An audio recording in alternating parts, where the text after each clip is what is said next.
किसान आंदोलन के लिए बीच उत्तर प्रदेश सरकार का बड़ा फैसला। 6 महीने के लिए हड़ताल पर सरकार ने लगाई रोक। प्रदर्शनकारी किसानों को कृषि मंत्री ने बताया परिवार के लोग, कहा बातचीत से समाधान की कोशिश जारी है। किसानों के साथ बैठक पर कृषि मंत्री का बड़ा बयान, कहा किसानों से अच्छे माहौल में बातचीत जारी है। रविवार को सरकार और किसान नेताओं के बीच होगी चौथे दौर की बातचीत। किसान आंदोलन पर केंद्रीय मंत्री अनुराग ठाकुर का बयान, कहा मोदी सरकार ने किसानों को किया है संपन्न, प्रदर्शनकारियों से हिंसा नहीं करने की अपील की। शंभू बॉर्डर पर प्रदर्शनकारियों पर ने फिर किया हंगामा, पुलिस ने दागे आंसू गैस के गोले। शंभू बॉर्डर पर प्रदर्शनकारियों ने पुलिस पर की पत्थरबाजी, हंगामा उग्र होने के बाद पुलिस ने संभाला मोर्चा। भारत बंद का दिल्ली में दिखा असर, दिल्ली की कई जगहों पर लगा लंबा जाम, परेशान नजर आए लोग। भारत बंद कराने सड़कों पर दिखे किसान नेता गुरनाम सिंह, सोनीपत के नेशनल हाईवे पर बैठे किसान, टोल प्लाजा कराया बंद। राजस्थान में भारत बंद का दिखा मिला जुला असर, कई जगहों पर प्रदर्शनकारियों ने लगाया जाम। हरियाणा के जींद में भारत बंद का असर नजर आया, प्रदर्शनकारियों ने टोल प्लाजा को करवाया फ्री। पंजाब के जीरकपुर में प्रदर्शनकारियों ने लगाया जाम, टोल प्लाजा पर प्रदर्शनकारियों ने लगाया कब्जा। कल मुजफ्फरनगर में किसानों की महापंचायत, आगे की रणनीति पर होगी चर्चा। किसान आंदोलन के दौरान एक किसान की हुई मौत, हार्ट अटैक के बाद कल शाम अस्पताल में कराया गया था भर्ती, हार्ट अटैक से हुई मौत। जम्मू के दौरे पर जाएंगे प्रधानमंत्री मोदी, केंद्रीय मंत्री जितेंद्र सिंह ने दी जानकारी, कहा पीएम मोदी को देखने और सुनने के लिए लोगों में उत्साह। बीजेपी के राष्ट्रीय अधिवेशन की तैयारी में जुटे कार्यकर्ता, कई जगहों पर लगाए गए पोस्टर। हरियाणा को पीएम मोदी ने दी सौगात, 9,750 करोड़ रुपए से ज्यादा की परियोजनाओं का किया उद्घाटन और शिलान्यास। रेवाड़ी में जनसभा को पीएम मोदी ने किया संबोधित, लोगों से अब की बार 400 पार का लगवाया नारा। पीएम मोदी ने रेवाड़ी की जनता का जताया आभार, कहा पिछली बार रेवाड़ी से 272 का मिला था आशीर्वाद, कहा जन आशीर्वाद से अब मुकाम तक पहुंची बीजेपी। पीएम मोदी ने रेवाड़ी को बताया पीएम मोदी गारंटी का पहला गवाह, कहा राम के आशीर्वाद से पवित्र काम का अवसर मिला है। पीएम मोदी ने कांग्रेस पर बोला हमला, कहा राम को काल्पनिक बताती थी कांग्रेस, आज कांग्रेस के लोग जय श्री राम के नारे बोल रहे हैं। पीएम मोदी ने हरियाणा एम्स की रखी आधारशिला, 1,650 करोड़ रुपए की लागत से एम्स का होगा निर्माण। प्रधानमंत्री नरेंद्र मोदी ने विकसित भारत विकसित राजस्थान कार्यक्रम में शिरकत की, वीडियो कॉन्फ्रेंसिंग के जरिए पीएम मोदी ने कार्यक्रम में हिस्सा लिया। राजस्थान को पीएम मोदी ने दिया 17,000 करोड़ रुपए की सौगात, कई परियोजनाओं का किया उद्घाटन और शिलान्यास।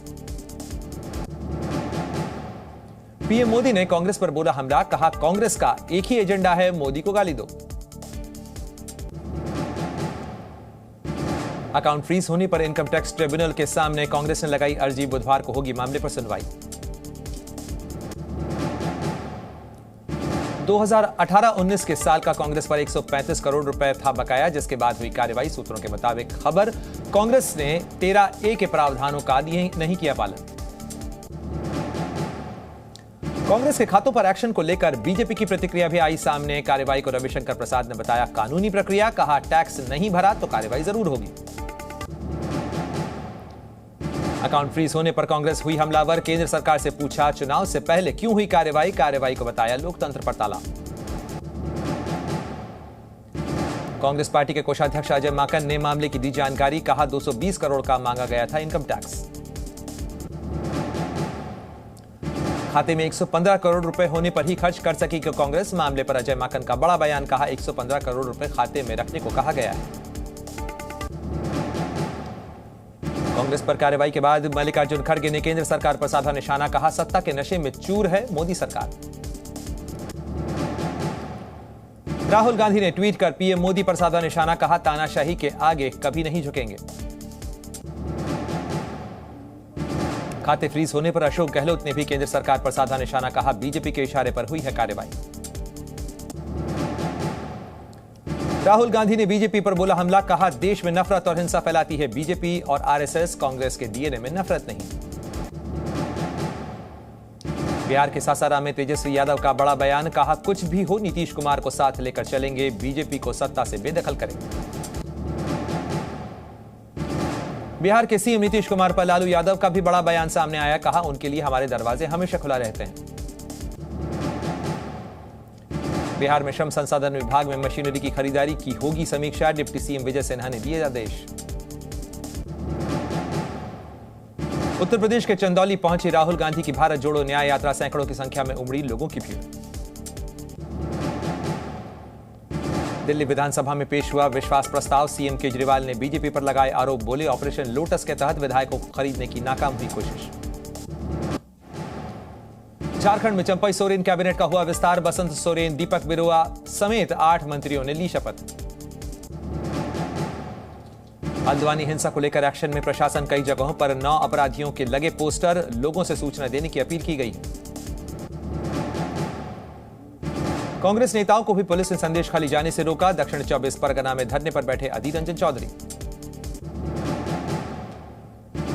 संदेश खाली मामले पर बीजेपी प्रतिनिधिमंडल ने राज्यपाल से की मुलाकात, कल राष्ट्रपति से भी मुलाकात संभव।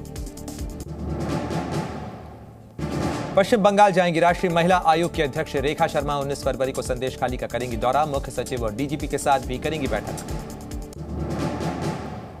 संदेश खाली हिंसा मामले में सुप्रीम कोर्ट ने जनहित याचिका दायर की गई, जांच और ट्रायल को पश्चिम बंगाल के बाहर ट्रांसफर करने की मांग भी की गई। मुंबई के बोरीवली इलाके में पार्किंग में लगी भीषण आग, 18 से ज्यादा गाड़ियां जलकर राख हुई, घटना में लाखों रुपए का नुकसान। पेटीएम ग्राहकों को आरबीआई ने दी बड़ी राहत, 15 मार्च तक बढ़ाई गई डेडलाइन, डिपॉजिट क्रेडिट लेन देन के लिए बढ़ाया गया समय। रिजर्व बैंक ऑफ इंडिया के निर्देश पर ग्राहकों को पैसे निकालने में मदद करे पेटीएम बैंक, 15 मार्च के बाद नहीं होगा डिपॉजिट।